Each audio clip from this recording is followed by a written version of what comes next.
మేడ్చల్ జిల్లా షామీర్పేట మండలం లాల్గడి మలక్పేట ఇంద్రమ్మ కాలనీలో నీళ్లు లేక అల్లాడుతున్న జనాలు పట్టించుకుని గ్రామ పంచాయతీ అధికారులు వారానికి ఒకసారి ట్యాంకర్ పంపిస్తే మాకు సరిపోతలేవని రోడ్డు ఎక్కిన మహిళలు వాటర్ ఇచ్చేంత వరకు ఇక్కడ నుండి కదలేదు లేదని భీష్మించి కూర్చున్న ఇంద్రమ్మ కాలనీ వాసులు.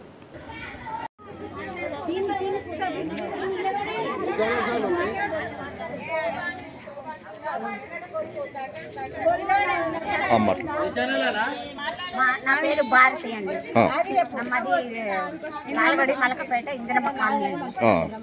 మాకు నెల రోజుల నుంచి వాటర్ రావటం లేదు. మొన్న మధ్య వచ్చి 15 రోజుల కింద వచ్చి మేము అడిగాము. అడిగితే మీకు వాటర్ పంపిస్తామని వచ్చి ఒక ట్యాంకర్ పంపారు. ఒక ట్యాంకర్ నెల రోజుల నుంచి వాటర్ రాని వాళ్ళకి ఒక ట్యాంకర్ ఎట్లా సరిపోతుంది? అవి 180 ఇళ్ళు ఉన్నాయి. 180 ఇళ్ళకి ఒక ట్యాంకర్ వస్తే ఎట్లా సరిపోతాయి? పంపిస్తామని పంపిరు. కరెంటు సప్లై చక్కగా లేదు, రోడ్లు లేవు, డ్రింకింగ్ వాటర్ రావాలంటే రాదు. ఎందుకంటే మీకు కాలనీలో ఏమన్నా రోడ్డు వస్తుంది, మోటార్ కాలిపోతుందమ్మా, కింద రాయి రాసుకొని పోతుంది, అది రాసుకొని పోతుంది అని అంటున్నారు. రావట్లేదు.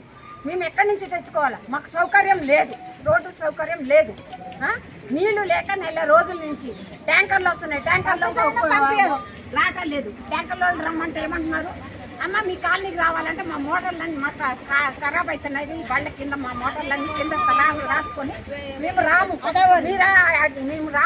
మీరు ఎట్లా చేసుకోండి అంటారు. నెల రోజుల నుంచి వాటర్ లేదు. మేము ఎట్లా బతకాలా? అక్కడ కాలనీలో ఇంటి పన్నులు కరెక్ట్ టయానికి వచ్చి ఇంటి పన్ను సౌకర్యం చేస్తున్నారు. మా సమస్య అయితే ఏది పట్టించుకోవట్లేదు గవర్నమెంట్. ఇక్కడికి వచ్చి అడిగితే ఏం పట్టించుకోవట్లేదు.